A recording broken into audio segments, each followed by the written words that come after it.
essa religião eu vou.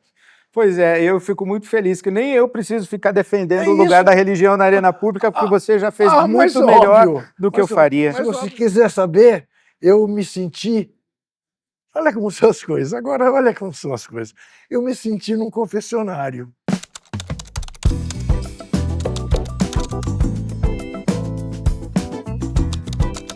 Bem-vindo, bem-vinda ao Fé na Sua Fé, uma iniciativa do Instituto Galileia com o Departamento de Religião da Universidade de Baylor e com o Seminário Teológico de Princeton. Fé na Sua Fé é um ciclo de conversas a respeito da fé, da relevância da fé, ou da falta de fé, ou da ausência da fé, mas falamos sobre política, democracia, religião, espiritualidade, e eu tenho hoje a alegria, a honra de conversar com Juca Kfouri. A honra e a alegria são minhas, você vai conversar com um fiel ateu. Sensacional, é para isso que estamos aqui. Juca Kfouri é uma das mais influentes e controversas figuras do jornalismo brasileiro. Responsável por fazer com que a crônica esportiva, especialmente sobre futebol, deixe de ser mero entretenimento e se torne ativismo cívico. Diz o ditado que religião, política e futebol não se discute, mas nós estamos aqui sentados cara a cara para discutir religião, política e futebol. Exatamente. Juca, é um prazer falar com você e acompanhar a sua trajetória como jornalista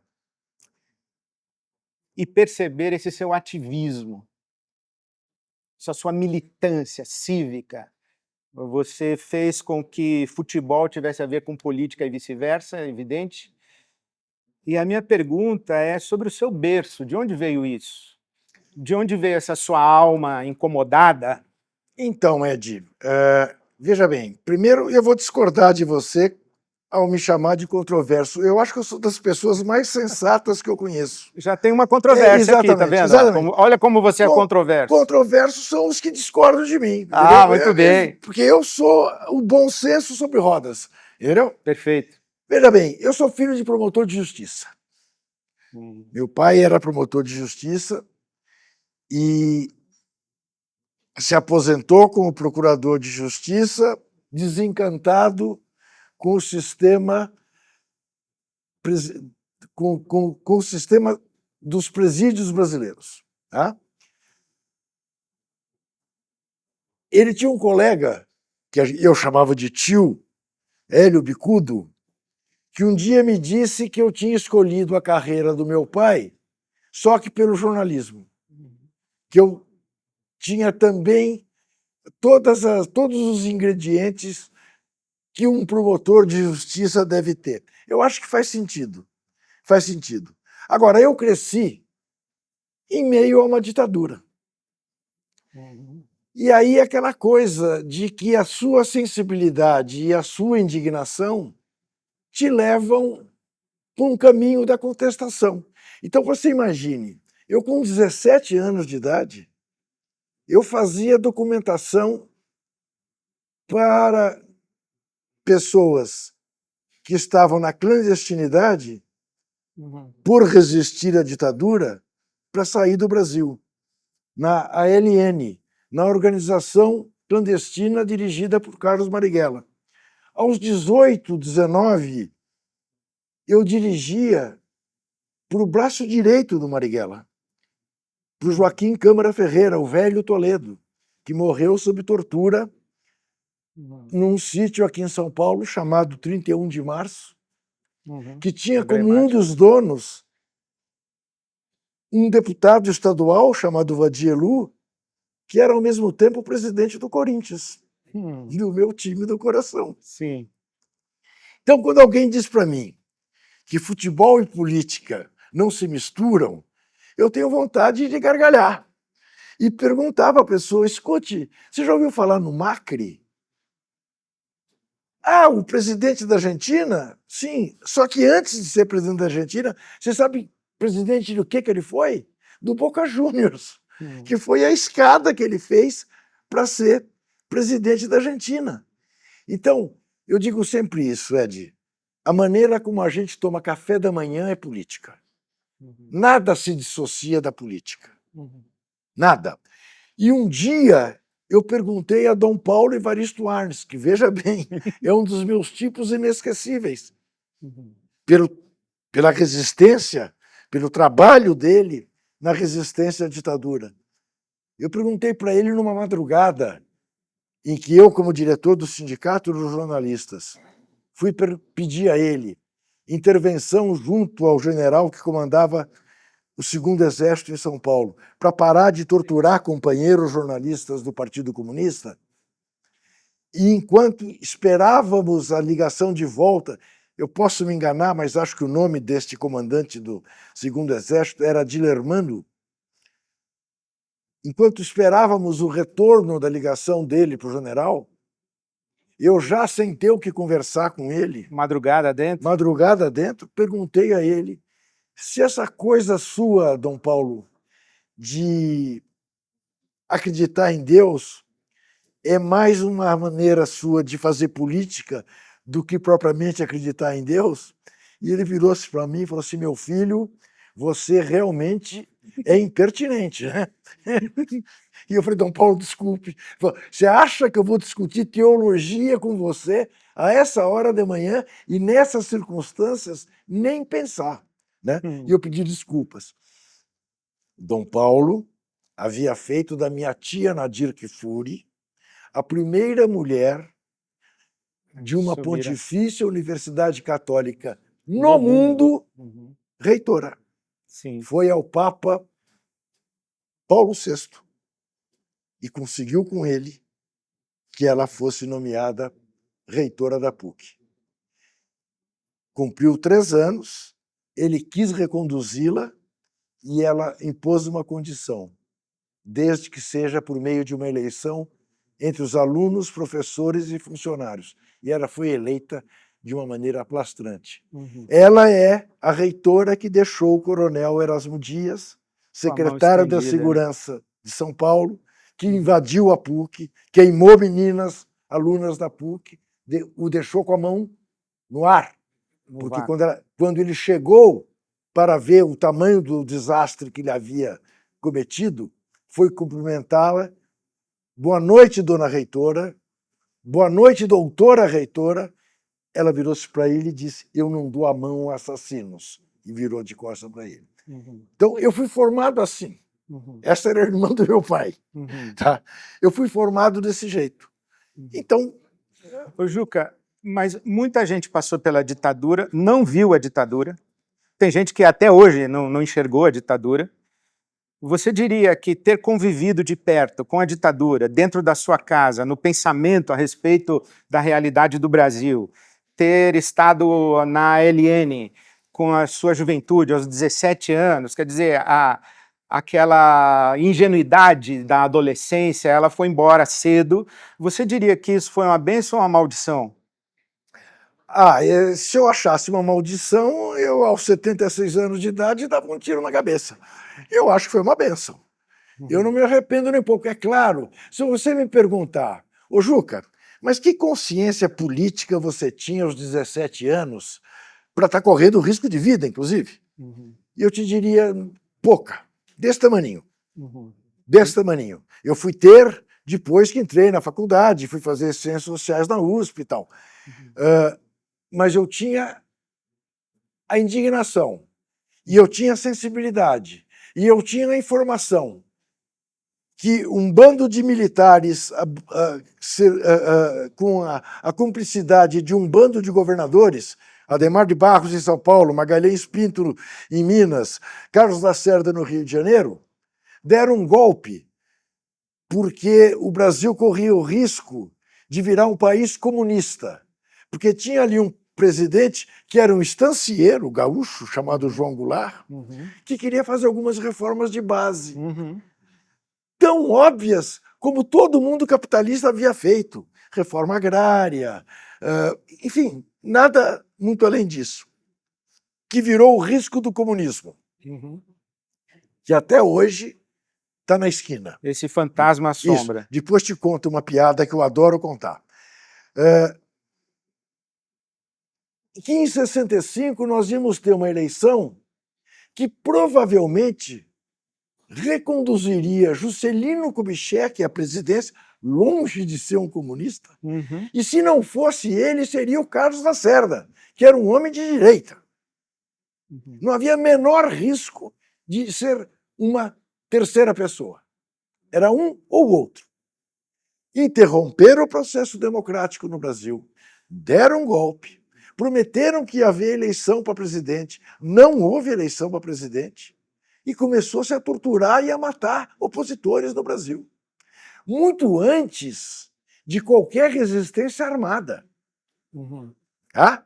Então aí um moleque de 17 anos, com essa formação, e é importante saber, eu tinha 2 primos que tiveram que fugir do Brasil, perseguidos pelo DOPS, pelo DOI-CODE. E tive um que era o ídolo da minha adolescência, casado com esta minha prima que teve que sair do Brasil, chamado Norberto Nering, professor de História na Escola de Economia da USP. Um cara lindo, era assim, parecia aquele ator do Fahrenheit 45, que foi morto sob tortura, no DOI-CODE, aqui na Rua Tutóia. Que é a primeira morte da minha vida. Em 1970, na noite em que jogavam Brasil e Tchecoslováquia na estreia da da seleção brasileira na Copa do Mundo de 70. Naquela noite, eu vou para a casa do meu tio e lá a gente tem a informação que o Norberto havia se suicidado na cela no DOI-CODE. História muito parecida com o Vladimir Herzog.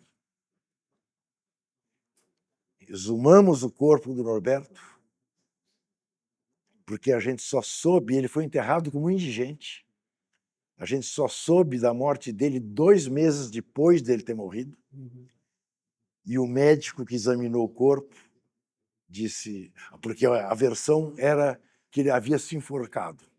Né? O médico que examinou o corpo disse, o pescoço dele está intacto. Ele morreu sob tortura, provavelmente de um problema cardíaco. Anos depois, comprovou-se, enfim. Então, era esse o caldo de cultura. E é esse o caldo de cultura que, pelo menos por ignorância, 30%, 40% do país quer voltar. Incrível. Que é o que mais me assusta. A mim também. Isso. O que me impressiona, eu usando minha linguagem religiosa, eu diria que você foi um predestinado a ser um ativista. Você não teve escolha, porque foi o seu berço, foi a sua história, foi o seu caminho, não teve outro caminho possível, né? Sem dúvida. Não tinha opção. Sem dúvida. E isso é extraordinário, porque aqui já dá para saber que essa conversa é provocativa, incomoda, né? E tem uma pimenta a mais, que é o fato de que eu sou um pastor evangélico e você é ateu, professadamente ateu. Bom, aí você veja que é uma outra controvérsia. Mas espera aí, não acabei. Porque mesmo nessa distância, a gente se encontra numa sensibilidade pela justiça, numa indignação com a crueldade humana.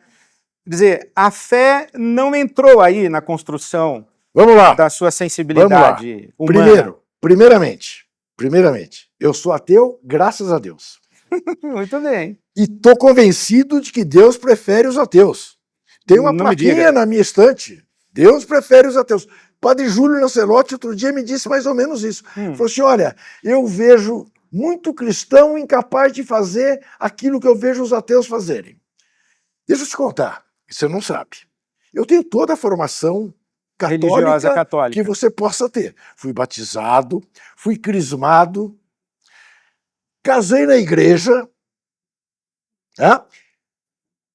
Não fiz a extrema-unção ainda, são 7 sacramentos, né? E você, indiretamente, é muito responsável pelo meu ateísmo, porque eu ia à missa todo domingo. Aos domingos, que ia ter Corinthians e Santos, era a única coisa que eu pedia a Deus na hora que eu comungava. Deus, Corinthians não ganha do Santos há não sei quantos anos, deixa ganhar hoje. E não ganhava. Não ganhava. Veja, eu não pedia para o Corinthians ser campeão. O Corinthians passou 23 anos... Bastava ganhar do Santos. Bastava ganhar. Eu achava que não podia pedir para Deus ele acompanhar o campeonato inteiro. Mas ganhar do Santos naquele domingo eu achava que podia. Inclusive vendo o Pelé jogar, né? Sim, sim. Aí um belo dia, com 15 anos, eu falei para minha mãe, amanhã eu não vou mais à missa. Eu não vou porque eu peço para Deus e Deus... Bom, todo mundo achou muito engraçado e tal. Na verdade, eu não gostava de acordar cedo domingo para ir à igreja. Depois, mais tarde, eu, pelos meus estudos, digamos, conduzi a mim mesmo por este caminho, mas com detalhes. Com detalhes. Eu morro de inveja de quem tem fé. Uhum. Morro de inveja. Adoraria acreditar que tem uma outra vida, que as coisas não acabam aqui. Adoraria. Acho isto um baita conforto. Isso é uma coisa. A segunda coisa que me faz pensar na questão da fé é que eu, sendo corintiano, passei 23 anos sem ver o time ser campeão e, de repente, não é que o time foi campeão, o time passou a ganhar tudo. Então eu me fio muito numa frase de Dom Paulo Evaristo Arnes, numa pastoral ao povo corintiano que publicamos na revista Placar, ele na capa segurando a bandeira do Corinthians, porque Dom Helder era proibido pela censura. Dom Paulo estava acabando de chegar. Então Dom Paulo ainda podia. E ele terminava dizendo assim, que não existem derrotas definitivas para o povo. Eu acredito piamente nisso. Que maravilha. Piamente. Olha, sabe que essa expressão do Padre Júlio, que ele conhece mais ateus que fazem coisas que alguns que têm fé não fazem, Jesus conta uma história sobre isso. Ele conta de um pai que disse aos filhos que fossem ao campo trabalhar na lavoura. Um disse que não ia ou não iria e foi. E o outro disse que iria e não foi. Eu sempre olhei para essa história de Jesus pensando nisso. Eu creio que existe mais gente que serve a Deus e que ama a Deus ao negá-lo do que alguns ao professá-lo, vivendo como vivem e tendo a vida que têm. Essa sua experiência, essa sua sensibilidade humana, eu acho isso maravilhoso da gente se encontrar e conversar nesse momento de Brasil, de tanta hostilidade, de tanta violência, de tanta instrumentalização da religião, a gente conversar vindos desses dois lugares. E você já citou Dom Helder Câmara, Dom Paulo Evaristo Arnes, já citou o Padre Júlio Lancelotti, etc., porque isso faz parte da nossa cultura, da nossa alma brasileira. Né? Você sabe com quem eu conheci a periferia de São Paulo, Ed? Com Dom Angélico. Com Dom Angélico, outro corintiano, que me ensinou o que era a vida na periferia de São Paulo. Então, veja, primeiro, é desnecessário dizer, tenho um profundo respeito por todas as religiões. Por todas as religiões. Não desfaço delas. Também isso aprendi com um marxista, com o Gramsci. Tá certo? Aprendi com ele. O lugar da religião. Exatamente, na arena o lugar pública. da religião. Exatamente. E eu costumo fazer uma provocação, Ed, você que gosta de fazer provocações, eu costumo fazer uma que desmonta principalmente as pessoas que sejam menos estudadas. Você é comunista, né, Juca? E eu digo, bom, depende, né, do que você considera ser comunista. Eu prefiro dizer que eu sou humanista. Mas vamos lá. De quem é essa frase? A cada um de acordo com suas necessidades, de cada um de acordo com suas possibilidades. Isso é do Marx ou é de Jesus Cristo? É meia a meia a resposta. Eu digo, tá vendo? Tá vendo? Alguma é de coisa, Paulo Apóstolo. alguma coisa mais cristã do que esta frase? Perfeito. Isto é, a fé no objeto da fé, ela não é imprescindível para a solidariedade humana. Isso, exatamente isso, Ed. Exatamente isso. E agora, quando você vê uma elite torpe que pode até pagar o dízimo, pode até erguer o Vaticano, né? Mas que não está nem aí para a sua empregada, para a sua cozinheira, que passa 4 horas para chegar na sua casa. O Lula conta uma história que eu adoro repetir, que um belo dia ele foi à casa de um correligionário do PT, muito rico, para um almoço. Chegou lá, quando serviram o almoço, vieram as empregadas, serviu o almoço, o dono da casa mandou chamar a cozinheira. E ela veio e ele apresentou para o Lula. Disse, olha, Lula, ela está conosco há 40 anos. É uma cozinheira de mão cheia, você verá. Para nós, ela faz parte da família. Ela cumprimentou o Lula, abraçou o Lula e foi para a cozinha de volta. 5 horas da tarde, Lula vai embora, achou de ir à cozinha despedir das pessoas. Foi lá, despediu. Ela o abraçou e falou assim, olha, seu Lula, o patrão disse que eu sou da família, mas no testamento dele eu não estou, tá? É isso. É isso. É da família, mas não senta à mesa para comer junto. Né? É essa nossa sociedade hierarquizada, né? Tem quarto de empregada, tem elevador social, antissocial. E tem o lugar do branco e o do negro, do homem e da mulher, do rico e do pobre. É esse mundo que cada um saiba o seu lugar. E não ouse sair e aspirar sair do seu lugar, né? Do lugar que ele foi destinado. Imagine que o filho da minha empregada está disputando com o meu filho um lugar na faculdade de medicina. Eu entrei num avião, o rapaz não sabia nem pôr o cinto. O aeroporto virou rodoviária. O aeroporto virou... Tinha gente de bermuda e camiseta regata. É isto, é a nossa tradição escravagista. 300 e tantos anos. Esse é o momento do Brasil. Quero contar algumas histórias da sua história. Essa sua sensibilidade cívica, essa sua responsabilidade social, essa maneira de compreender a atividade do jornalismo, como na profissão do seu pai, para promover justiça, ou como promotor de justiça, tem uma história sua com a revista Playboy. Tem. Você foi diretor da revista Playboy, foi diretor da revista Placar, mas não só da Placar, foi diretor da Playboy.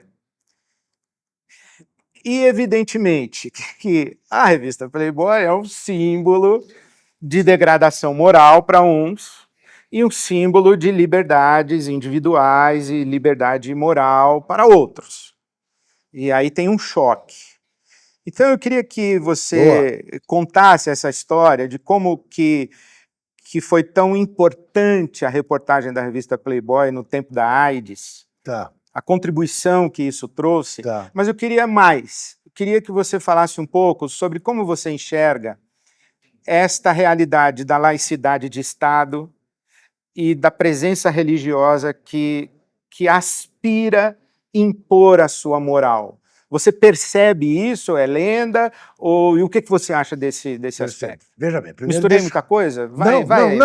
Deixa eu contextualizar primeiro a história da Playboy, né? Eu jamais imaginei que um dia fosse dirigir a Playboy. A Playboy era dirigida no Brasil desde 1975 por um belíssimo jornalista que era meio irmão meu, chamado Mário Escobar de Andrade, que teve um infarto aos 46 anos e morreu. O sonho do Mário é que nós trabalhássemos juntos, coisa que nunca tinha calhado de acontecer, embora trabalhássemos na Editora Abril. Ele dirigindo a Playboy e eu a Placar. E aí, o Roberto Tivita, que era o dono da empresa, me chamou e disse, vamos realizar o sonho do Mário sem o Mário. Você vai assumir também a Playboy. Eu tinha uma filha de 14 anos à época, Camila. Camila ficou indignada. Pô, rapaz, trabalhar em revista que explora o corpo da mulher? Eu sou profissional, filha. Para trazer arroz e feijão para casa é o que eu vou fazer. É claro que eu podia sempre, como os homens davam a desculpa, dizer, não, mas eu vejo a Playboy pela entrevista, pelo serviço. Bom, até o dia em que eu estou no escritório da minha casa, conversando com a Vera Fischer, para que ela fizesse uma 4ª capa em Playboy. Estou de costas para a porta do escritório. Sabe quando se sente a presença de uma pessoa no recinto em que você está? Mas eu não virei para trás para ver quem era. E estou conversando com a Vera Fischer. Tá legal, tá bom, então um abraço, amanhã a gente termina essa conversa. Desligo o telefone. Viro, era a Camila, na porta, os bracinhos cruzados. Nunca esqueço essa imagem. Ela vira-se para mim e fala assim: poxa, pai, que coisa mais profissa. Eu falei: ô, Camila, o que você achava?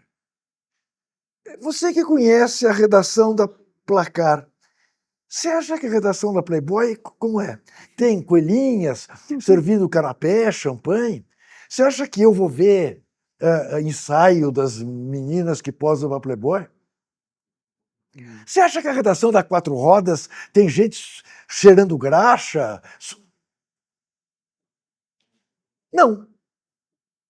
É igual a qualquer redação. Ela deu uma acalmada. Muito bem. A primeira reportagem que chegou, a primeira matéria que chegou à minha mesa para eu ler como diretor de Playboy, era uma matéria sobre sexo coletivo. Sexo grupal. Sexo grupal. Em bom português, com o perdão da má palavra, suruba. Eu li. Eram umas 30 laudas.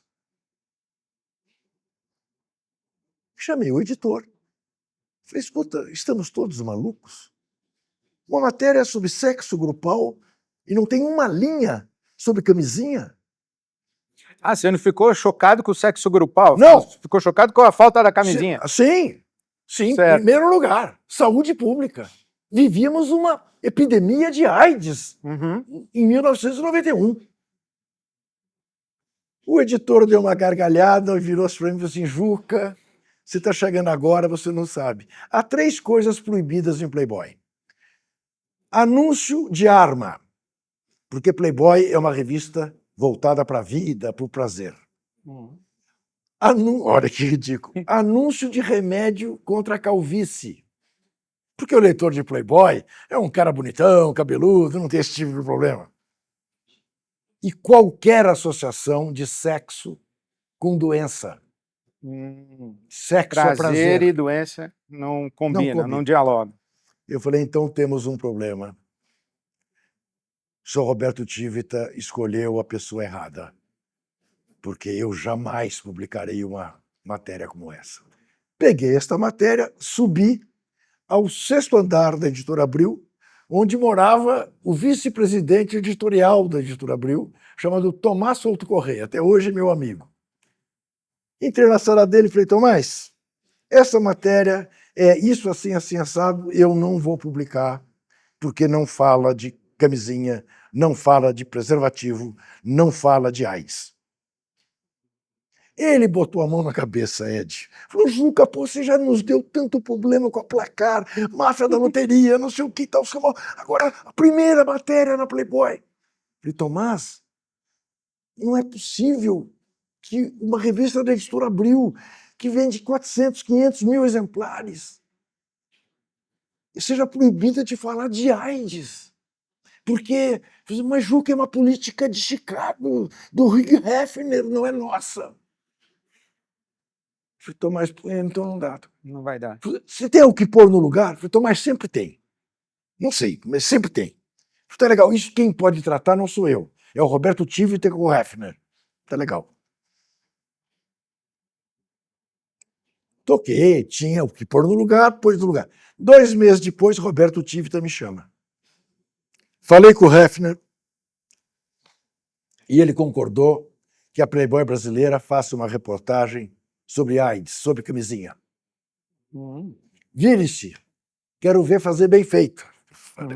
Contratei como freelancer uma repórter chamada Conceição Leme, que era disparado a jornalista que cuidava de saúde pública em São Paulo. Vou resumir a história. A matéria tinha uma abertura de página dupla, que era um varal cheio de camisinhas coloridas penduradas. A abertura da matéria era ensinando como a namorada põe a camisinha de uma maneira prazerosa. Blá, blá.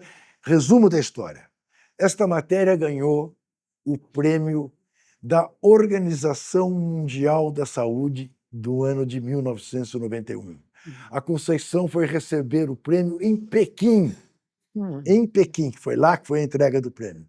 E, a partir desta matéria, as 17 edições mundiais de Playboy passaram a poder tratar de AIDS. Se você quiser saber, né, você há de imaginar, qual é o grande orgulho na sua carreira? Eu vou te falar de matérias que eu fiz sobre futebol. Com o Pelé, com não sei o quê. Não, é essa. Essa. E que não fiz. Sim, mas lutou para que fosse feita. Exatamente. Essa maneira de vincular aí o jornalismo, responsabilidade social e se meter nesse tipo de confusão, então, veio também na sua militância na Placar e tudo mais. Sim. Então a minha pergunta aqui é a seguinte: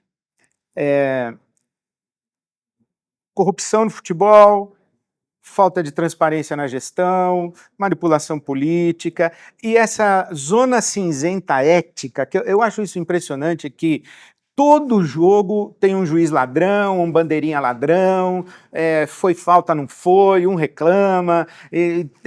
O conflito moral está presente minuto a minuto de um jogo de futebol. Esse ditado que fala que cada povo tem o governo que merece, podemos dizer que cada povo tem o futebol que merece também?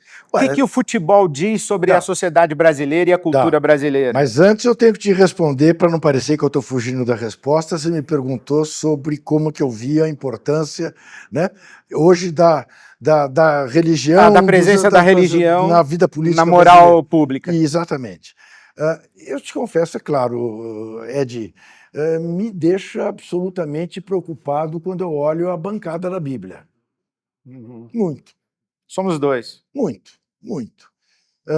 Eu não posso olhar para o Edir Macedo, para o Malafaia, e achar que são religiosos, que são pessoas que têm, de fato, acreditam que existe um ser superior, que estamos aqui de passagem e que a nossa principal obrigação é com o próximo. Não. Eu tenho absoluta convicção que são charlatães, tá certo? Preocupados em amealhar cada vez mais dinheiro e enganar o próximo na base da fé e da ignorância alheia, né? Um dos meus orgulhos, aliás, é ter sido processado pela IURD. Simplesmente porque eu disse IURD, seja lá o que isso significa. Escrevi em 2 linhas. Ao mesmo tempo, eu sou testemunha do quão bem fez para o Brasil as chamadas comunidades eclesiais de base. Eclesiais de base. Eu vi. Né? E que, infelizmente, foram abandonadas. Porque o poder tem essa coisa. Né? O Partido dos Trabalhadores, que tinha um trabalho muito sério nas comunidades de base do Brasil, meio que abandonaram este trabalho e, vamos dizer, se aburguesaram ao chegar ao poder. O poder faz isso. Né? Como é que se diz? Paradisíaco? Afrodisíaco. Não. Afrodisíaco. Agora, eu acho que essa é uma luta de vocês, a qual eu me associo, e, aliás, se não me associasse, não estaria aqui conversando com você, com o maior empenho.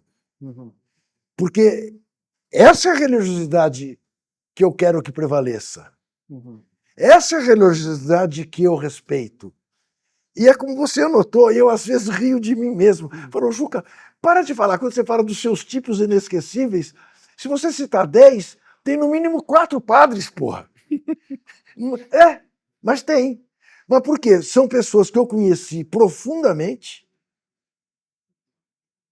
e sobre quem eu dou um atestado, um testemunho de veracidade, de verdade, de franqueza, de sinceridade, de luta. de muita luta, de risco, de muito risco. Porque, Ed, nada garantia, por mais que você pudesse achar, não, peraí, a esse ponto não chegariam, que um maluco daquele tempo da ditadura ou desses tempos de bolsonarismo dê um tiro num padre Júlio Lancelotti ou desce em Dom Paulo ou em Dom Helder, como deram em tantos religiosos pelos grotões do Brasil, inclusive em mulheres, em madres. Essa luta dos religiosos, por exemplo, um dos documentos mais relevantes contra a ditadura é o Brasil Nunca Mais, que tem a curadoria de Dom Paulo, e Jaime Wright, que era um pastor presbiteriano. Cuja filha eu conheço, que fez um belíssimo discurso agora, outro dia mesmo, né? Lá na Catedral da Sé. Então, Wright, Sobel, Dom Paulo. Audálio Dantas, presidente do Sindicato dos Jornalistas, que organizaram a primeira grande manifestação de massa no Brasil durante a ditadura e o começo do fim da ditadura. Ed, eu não sei quantos anos você tinha, que você é bem mais moço que eu, né? Vocês podem não acreditar, quem está nos vendo. Aquela cerimônia foi convocada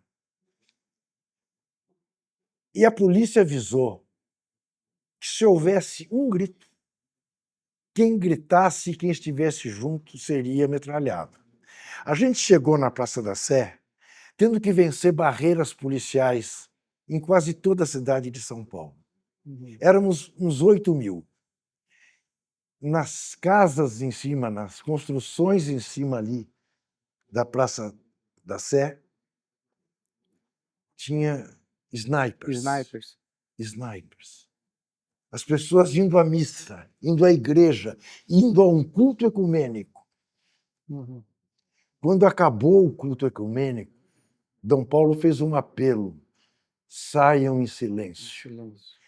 Você não ouvia, eu me comovo, você não ouvia o barulho da sola do sapato no asfalto. Mas só que era uma coisa tão forte, mas tão forte. O que disse o reverendo Wright, o que disse o Rabino Sobel, tinha acabado de chegar no Brasil. Tinha acho que 35 anos de idade. Boa parte dos judeus querendo que ele enterrasse o Vlado na ala fora do cemitério, na área dos suicidas. E ele resistiu. E, aliás, veja que coisa curiosa. Falando de Playboy. 16 anos depois, eu, diretor da Playboy, nós demos uma entrevista com o Rabino Sobel. O Rabino Sobel... Dom Paulo nunca quis. Antônio Hermílio de Moraes também nunca quis. Mas o Sobel nas páginas da Playboy. O Sobel deu uma entrevista. Teve muita gente que comprou pela entrevista. Né? Exatamente, muita gente que contou pela entrevista. Deu essa entrevista para o Playboy. Deu rolo na CIP. Tinha gente na CIP querendo demiti-lo. E escrevi um artigo para o Estadão defendendo a liberdade de expressão e de que um pastor tem que falar para o maior número de gente, que era a explicação dele, evidentemente. Senhora, Jesus não acolheu Madalena?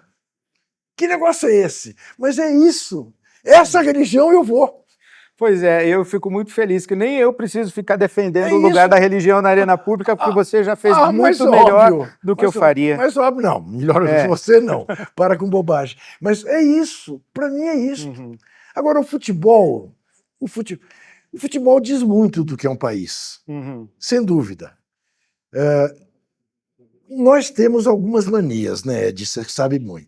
O brasileiro adora um auto-engano, né? Então, por exemplo, essa coisa de dizer que o Brasil é o país do futebol é mentira. Ou como diria a Carmen Lúcia, é uma verdade que ainda não aconteceu. Ainda não aconteceu. Né? É uma verdade que ainda não aconteceu. Muito mais país do futebol do que nós é a Alemanha, que tem uma média de público de mais de 45 mil pessoas por jogo na primeira divisão e mais de 30 mil na segunda. Nós não temos 20 mil, ou temos pouquinho mais de 20 mil ultimamente. Muito mais país do futebol do que nós, e a Inglaterra, que tem uma reverência ao jogo que nós não temos. Você vai ao estádio do Manchester United, é um altar em cada lugar que você olha. É o túnel de Berlim, onde caiu o avião, a Santíssima Trindade. Né? Você faz na Argentina uma pesquisa de popularidade de clubes, dá em primeiro lugar o Boca Juniors, em segundo lugar o River Plate, em terceiro lugar o contingente de pessoas que dizem não se interessar por futebol. Essa mesma pesquisa no Brasil, a vida inteira, o primeiro contingente, 27%, é de pessoas que dizem não se interessar por futebol. Depois vem a torcida do Flamengo, depois vem a torcida do Corinthians, São Paulo, Palmeiras, Vasco. Esse é o resultado da pesquisa. A gente se deixa enganar, porque talvez nenhum país, isso sim, eu já cobri em 10 países diferentes, nenhum país pare como o Brasil para na Copa do Mundo. Numa Copa do Mundo. Aí aquela coisa. É festa, as pessoas... Agora, Ed, quem gosta de futebol, de verdade, quando o seu time perde o jogo, ou perde uma taça, perde uma Copa, fica dias de mau humor. Dias. Né? O Brasil perde a Copa, no dia seguinte, o Brasil tomou de 7 da Alemanha e o maracanazo de 50, sim, é comparado a uma das grandes tragédias do Brasil, o país do complexo de vira-latas. Né? Mas as coisas têm que ser postas em seus devidos lugares. E isto tanto é verdade que, se nós fôssemos tanto o país do futebol como se diz que nós somos, a gente não permitiria os João Avelanges, os Ricardos Teixeira, os Marco Polos Del Nero, os José Marias Marim, essa gente toda que infelicitou o nosso futebol, essa cartolagem que está aí, né? E que mama nos clubes. Enriquece à custa dos clubes, sem que o torcedor tenha participação na gestão dos clubes. E isso fala do torcedor brasileiro ou do cidadão brasileiro? Fala dos dois, porque uma coisa tem a ver com a outra. São as duas faces da mesma moeda. E hoje porque essa certa indiferença com a corrupção e com os corruptos extrapola, né, da cartolagem. Ed dos céus, Ed, agora você introduziu um novo elemento, as bets. Sim. As bets. As bets. E Ed, é o Vinícius Júnior fazendo, é o Galvão Bueno fazendo propaganda de bet. Pense nisso.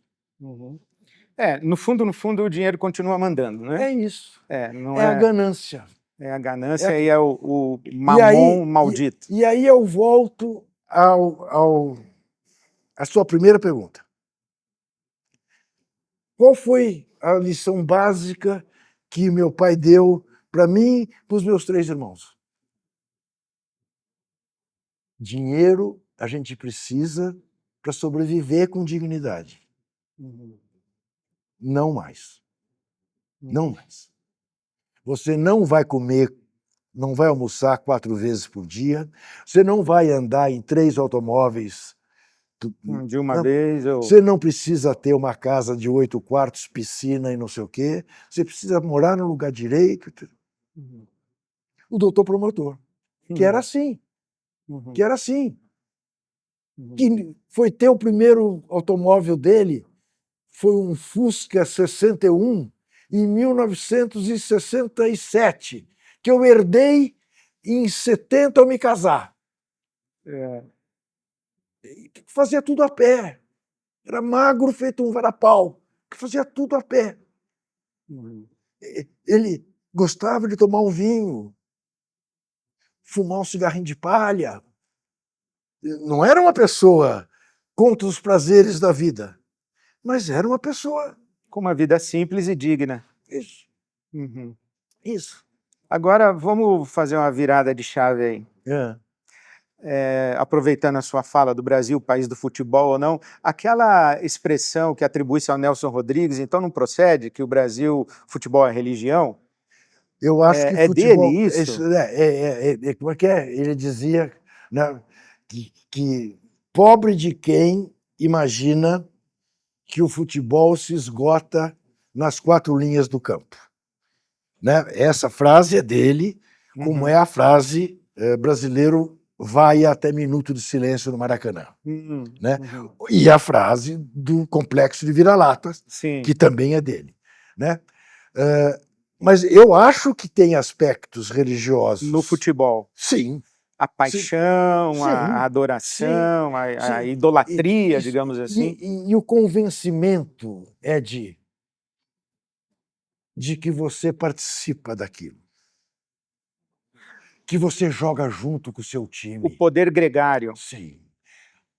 O sentimento de pertencimento. De pertencimento. Se há alguma coisa que há na religião... Sem dúvida. É esse sentimento. Então, é o seguinte, eu quero dizer para você assim, é claro que, tendo 50 e tantos anos de carreira de jornalismo, eu aprendi a olhar para as coisas com um certo distanciamento.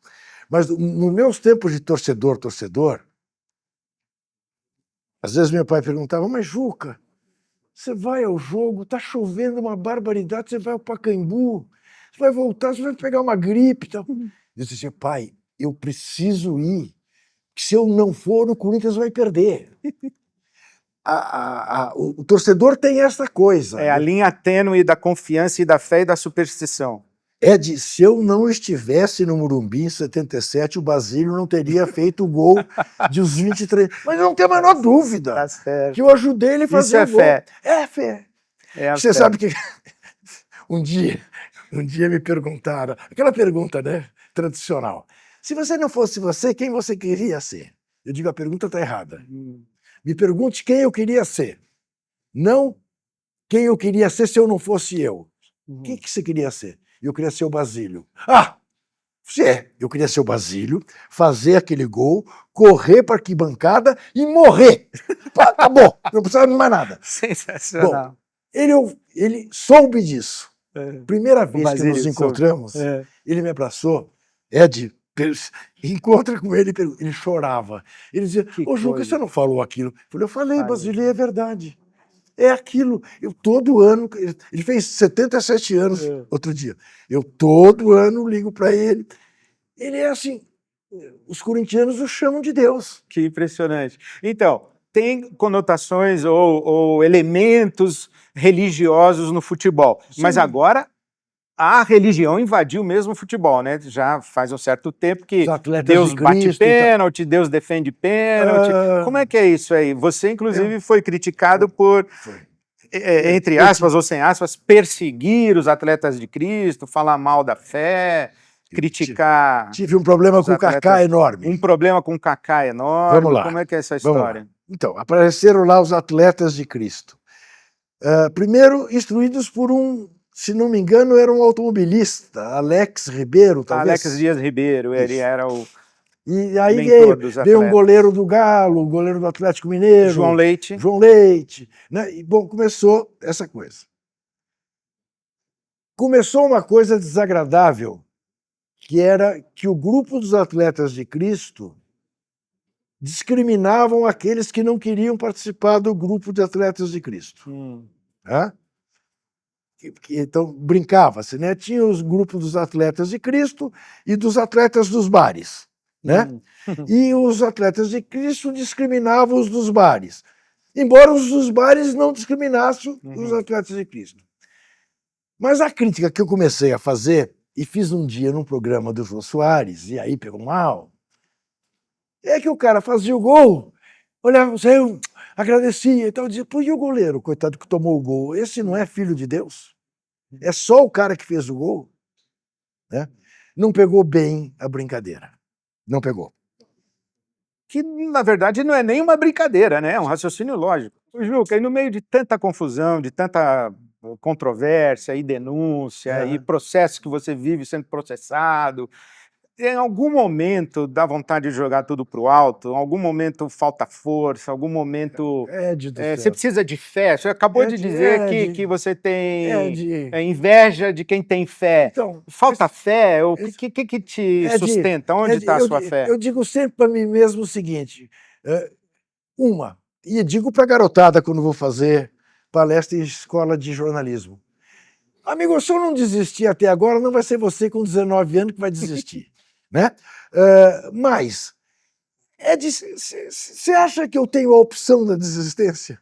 Se eu cheguei até aqui, mas não tem hora que dói? Não tem hora claro que tem. E claro nessa hora aí você corre para onde? Apela para quê? Acende um cigarro no banheiro eu apelo para a luta das pessoas que eu reverencio, que eu vi lutar. Eu apelo para a frase, e pelo amor de Deus, não acho que eu tenha nada a ver com isso, mas enfim, a famosa frase do Brecht. Aqueles que lutam um dia são bons, aqueles que lutam quase todos os dias são muito bons, aqueles que lutam a vida inteira são imprescindíveis. Eu conheci um bando de gente imprescindível. Conheço um bando de gente imprescindível. Eu olho para o doutor Zé Carlos Dias, 80 e picos. Comissão de Está lá paz, na Comissão Arnes. Eu estreiei terça-feira passada na Comissão Arnes. Faço parte agora da Comissão Arnes. Eu olho para o doutor Zé Carlos, que eu vi ao lado de Dom Paulo. Eu era um moleque. E eu vi essa gente toda. E eu continuo a ver essa gente toda. Quando eu estou com o doutor Zé Carlos, juro para você, até ele me faz bem, porque eu acho que eu continuo sendo um moleque. Entendeu? Quer dizer, claro que hoje a nossa diferença é muito menor, tá certo? Mas quando eu tinha 24 e ele tinha 32, 33, eu era um protótipo de adulto e ele era um advogado importante em São Paulo, né? Hoje a diferença é menor, claro, mas eu olho para ele do mesmo jeito. Eu diria que o que te sustenta não é uma questão de fé, um objeto de fé, mas é um apego à dignidade humana que você testemunhou em tanta gente e que você diz, não, isso aqui eu quero ter isso aqui. O não convencimento e a não acomodação à ideia de que é impossível incluir toda a gente. Eu vou morrer lutando para incluir quanto mais eu puder incluir. Mas isso é impossível. Estamos juntos. Eu não vou me render a esta impossibilidade. E quero que meus filhos continuem essa briga. E tenho 2 netas pelas quais eu brigo e que eu quero que continue essa briga. Estão acabando, uma já está no 3º ano da faculdade, a outra acabou de entrar. E se há uma coisa que, digamos, né, eu fico feliz comigo mesmo, é que eu sei que elas olham para mim, como os meus filhos olham para mim, dizendo, porra, como eu olho para meu pai. Eu tenho uma herança. Eu tenho que seguir isso aí. Eu tenho um legado, eu tenho uma responsabilidade de um legado. É isso. Bom, eu deixei por último, porque eu sei que toca demais o seu coração e nos interessa muito nessa conversa, que é Brasil, democracia, futuro do Brasil, fé no futuro do Brasil. Eu sei que você vai sorrir agora quando eu pronunciar a democracia corintiana. Me fale sobre isso. Me fale sobre democracia corintiana naquele momento da história do Brasil e como é importante a luta hoje pela democracia brasileira. Boa, Ed. Você sabe que nós estamos no momento da redemocracia corintiana, né? Porque do jeito que as coisas estão ali, vou te falar. Eu não sei se você conhece, tem uma trilogia escrita por um historiador alemão chamado Isaac Deutscher, sobre o Trotsky, o profeta amado, o profeta desarmado, o profeta caído. São os 3. Nenhuma confusão com o trotskismo, faz favor. Nessa trilogia tem um capítulo que tem tudo a ver com a democracia corintiana, porque ele conta o seguinte: de como uma caçada de patos mudou o rumo da humanidade. Então ele pega a seguinte circunstância. O Trotsky, que era o comandante do Exército Vermelho, pede férias para o Lenin, que era o todo-poderoso manda-chuva na União Soviética. Estou muito cansado, preciso de férias. Tá legal, vai. E o Trotsky vai caçar patos numa região da Sibéria. Lá pega uma pneumonia. Enquanto ele pega a pneumonia lá, o Lenin tem o derrame em Moscou. E quem articula tudo para assumir o lugar do Lenin, que naturalmente seria do Trotsky, um subalterno de terceiro nível do Partido Comunista da União Soviética, chamado Joseph Stalin. E a história nós conhecemos. O que foi Joseph Stalin. No Corinthians aconteceu o seguinte. Que comparação. Não, você vai ver, porque eu estou falando só as circunstâncias que fazem a história. Segue. Do mesmo jeito que uma caçada de patos influenciou a história da humanidade, no Corinthians, o Corinthians estava na segunda divisão brasileira. A chamada Taça de Prata. Assumiu a presidência do clube um cidadão chamado Valdemar Pires, que o Vicente Mateus, que era um pequeno ditador, folclórico, grande figura, um amor de pessoa, mas um pequeno ditador, pôs lá achando que ia ser o laranja dele.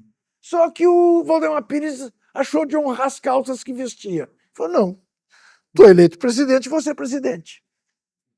E nomeou para ser diretor de futebol um barbudinho que não entendia nada de futebol, mas que reuniu com os jogadores e disse, olha, eu não entendo nada de futebol, só sei uma coisa, do jeito que está sendo feito aqui no Corinthians está errado, tem que ser de outro jeito. Qual é o jeito certo? A gente sabe. E aí encontrou lá 3 figuras que você não encontra em qualquer esquina da vida com facilidade. Vladimir, um negro sedutor, com uma capacidade de mobilização enorme, de uma simpatia, de um sorriso delicioso. Um jovem drogadito, revoltado, querendo fazer a Revolução Mundial, chamado Walter Casagrande Júnior. E um médico,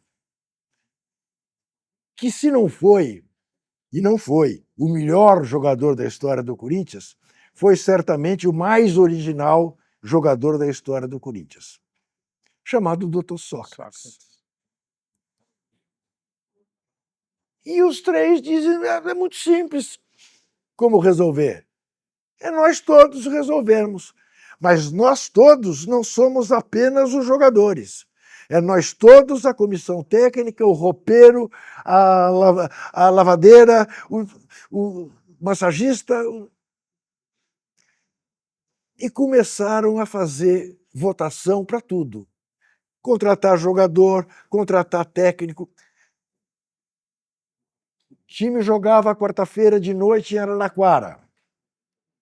Ônibus, de volta para São Paulo, 3 horas. Meia-noite, o ônibus passava na porta do restaurante da beira da estrada. Votação, vamos parar no restaurante ou vamos para o Parque São Jorge, cada um vai para casa? Vamos parar, ganhava. Sócrates contava, eu sempre perdia, que eu queria ir para casa e todos eles, ou a maioria, queria parar, que assim o Corinthians pagava o jantar. Hoje não está podendo pagar nada, mas pagava o jantar. E assim por diante. Votavam tudo. Entravam com faixa no clube. Que ano é isso, Juca? 82, 83. 83 direta já, né?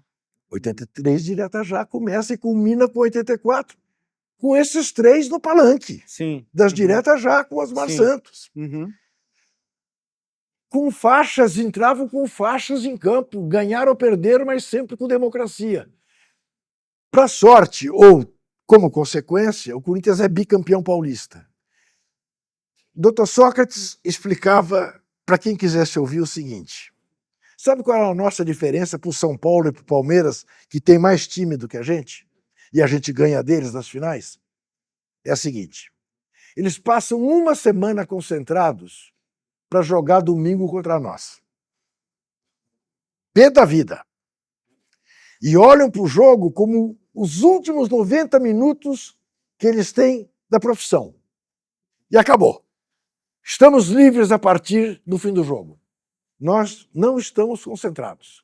Vamos ao Parque São Jorge, tomamos cerveja depois do treino, no bar da Torre do Corinthians. Uns babacas lá dizem que a gente fica se embebedando. Ninguém desce engradado de cerveja. Cada um toma 2 cervejas, se hidrata depois do treino e vai embora para casa. Quando não fazia isso no bar da Torre, com cerveja, ia para casa e enchia a cara de cachaça, que é o que boleiro gosta, de cachaça. Fazia muito mais mal. E a gente olha para o jogo no domingo, a gente, no sábado, no domingo de manhã, se reúne no hotel, almoça no hotel, era aqui no Hotel Danúbio, ali na Brigadeiro, e depois na Consolação, ali com a Rego Freitas, esqueço o nome, Hilton. E vamos nos divertir, vamos fazer o que a gente gosta, jogar futebol, com o Morumbi cheio. E ganharam do São Paulo e ganharam do Palmeiras 4 vezes. Então, o que ele dizia? A gente fez um movimento que revelou que como o trabalho pode ser uma coisa agradável para todos e como é justo dividir o bicho do jogo que a gente ganhou com todos que trabalharam para a gente ganhar o jogo.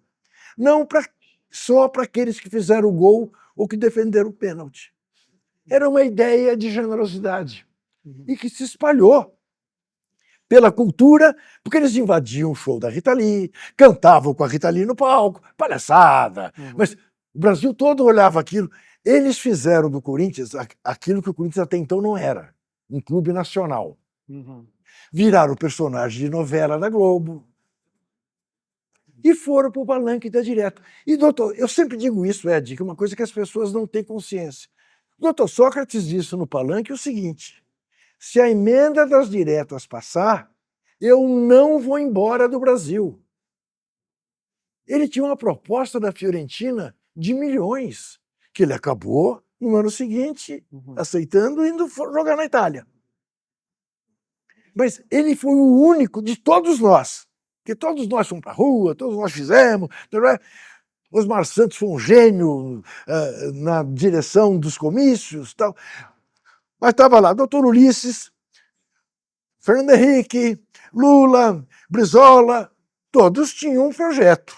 Natural, era a vida deles, profissionais da política. Tudo bem, legal, não estou criticando. Mas nenhum pôs uma grana preta em jogo. O Magro pôs. Se passar, eu não vou. Não passou, foi. Se passasse, não iria. Impressionante. Se passasse, não iria. E a democracia? Você tem fé na democracia? Eu sou que nem o Churchill. Eu acho que é um péssimo regime, mas não inventaram nenhum melhor. E nós vamos ter que lutar de novo muito para não permitir que ela seja solapada no Brasil. Porque, Ed, não tenha dúvida, se a extrema-direita ganhar uma segunda eleição no Brasil, eu falei extrema-direita, veja, me permita contar para você mais um episódio, rapidamente. Sim. Eu, há anos, 15 anos, sou mestre de cerimônia, lá no Tuca, do Prêmio Vladimir Herzog de Jornalismo e Direitos Humanos. Tá? Às vésperas da eleição Bolsonaro versus Haddad, na entrega do prêmio, você imagine qual é o público que vai ver a entrega desse prêmio. Na entrega do prêmio, eu, com toda essa história que você acaba de ouvir, que eu tenho, da minha vida, como encerramento da cerimônia, peço atenção, quero dizer a vocês o seguinte: dia tanto de outubro, o Brasil estará numa encruzilhada de eleger um candidato democrata ou um fascista, homofóbico, racista.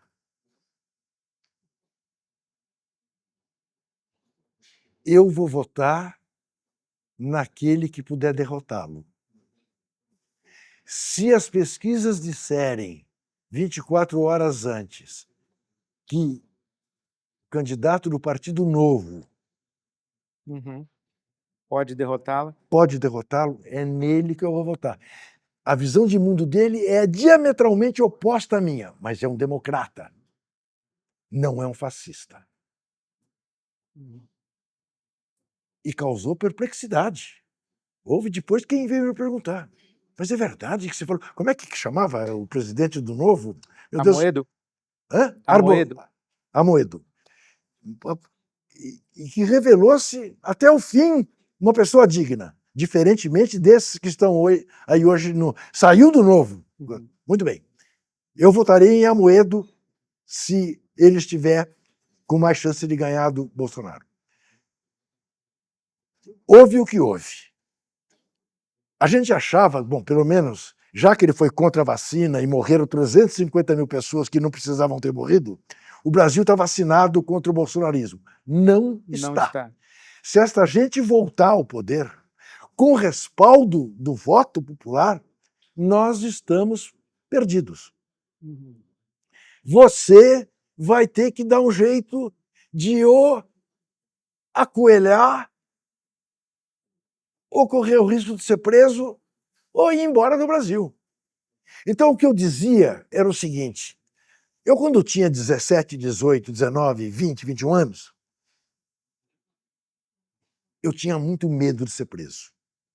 Muito medo. Tinha muito medo de ser torturado. Muito medo. E eu sabia que eu estava fazendo uma coisa que, embora fosse legítima, era ilegal para os cânones da época. Era legal. Tanto que eu fazia clandestinamente. Né? Fui preso. Digo para as pessoas, não fui torturado, só me deram um tapa e ameaçaram levar minha mulher para fazer sexo com o nosso colega que estava sendo torturado no Pau de Arara. A sua mulher já viu ele nu? Não, claro que não. Pois ela vai lá fazer uma chupetinha nele para você ver e você vai assistir. E aí eu bati na mesa, falei, eu exijo ser tratado como cidadão, vocês não têm nada, e levei um tapa. Você foi torturado? Não fui torturado. A pior tortura foi a ameaça à minha mulher. Foi psicológica, né? Mas eu digo, não aconteceu nada comigo, nada. Tenho nenhum trauma disso. Quando o Bolsonaro assumiu e as coisas começaram a tomar aquele rumo, eu disse, bom, a diferença agora, eu pondero que eu de novo possa ser preso. É possível. A diferença agora é que eu não tenho medo nenhum. Porque eu não tenho mais de 18 anos, tenho mais de 70, já vivi bem a minha vida. Se me prenderem, vão ouvir o diabo. E que me batam, que façam, que aconteçam, dane-se. Vou bater o dedo na cara deles. E não estou fazendo nada de ilegal. Estou fazendo tudo que a legislação, a Constituição permite. Então, jogo jogado. Agora, não faz sentido correr esse risco de novo, né? E se essa gente voltar, é o risco que nós vamos correr. Então, você tem alguma dúvida? Mantenhamos a fé na democracia. Mantenhamos a fé na democracia. E lutemos por ela. Até o fim. E você tem fé no futuro do Brasil? Tenho. Aí, de novo, eu recorro ao Gramsci. Pessimista na análise, otimista na ação. A gente tem que acreditar. Eu tenho um lema de vida que, aliás, não é meu, é pouco original, é do Vitor Martins e do Ivan Lins. Desesperar jamais. É isso. Amém. É isso. A última pergunta, e você tem fé na sua fé? Eu tenho, volto a te dizer, um corintiano tem que ter fé na sua fé. Um corintiano é fiel. Nós é fiel. Nós muito é fiel. Bem. É isso. Prazer imenso conversar com você. Foi ótimo. Muitíssimo muito obrigado. E se você quiser saber, eu me senti... Olha como são as coisas. Agora, olha como são as coisas. Eu me senti num confessionário. Veja você. Você sabe uma das coisas... O Ed, é isso, agora me lembrei disso. Você sabe qual foi uma das coisas que me afastou da Igreja Católica? Veja você. Ed, eu morava no Itaim. perto da minha casa havia duas igrejas. A igreja de São Gabriel e São Dimas. Tá? Na igreja de São Dimas eu tive aula de catecismo. Quem deu as aulas de catecismo foi a senhora minha mãe. Era minha mãe que dava as aulas de catecismo. Como eu conhecia muito os padres da igreja de São Dimas, eu ia me confessar na igreja de São Gabriel. E eu estudava no Colégio Santo Alberto, dos Padres Carmelitas, ali na Rua do Carmo. Era muito amigo, adorava um padre chamado Frei Bernardo, inglês. Fumava, cheirava a nicotina. 12, 13, 14, 15 anos. Um exercício comum era o da masturbação. Mas era pecado. E eu ficava apavorado de viver em pecado, eu podia morrer e ir para o inferno. Eu todo dia ia às 5 horas da tarde na igreja São Gabriel confessar que eu tinha me masturbado. E o padre dizia para mim que aquilo não fazia bem para a saúde, e que eu rezasse 3 Ave Marias, 3 Padre Nosso e 9 credos, que era maior, creio em Deus Pai Todo-Poderoso, na terra, em Jesus Cristo, nosso Filho, nosso Senhor. Porra, chegou uma hora e falei, isso aqui não pode estar certo. Isso aqui não pode estar certo. Inclusive não está funcionando. Não está funcionando. E o Santos ganha do Corinthians, então chega. Foi isso, pronto. Mas isso, eu gostei muito da nossa conversa, que me permitiu, de alguma maneira, fazer algumas voltas na minha vida, mas que era isso. E ressignificar o confessionário, Exatamente. Né? Ressignificar o confessionário. Exatamente. Eu espero muito que nós tenhamos muitas outras conversas. Teremos, certamente. E que essa nossa conversa inspire muitas conversas por aí, Tomara. Pelo bem do Brasil, do futuro Tomara. E da nossa democracia. Tomara. Muito obrigado. Obrigado a você. Deus te ouça. Amém.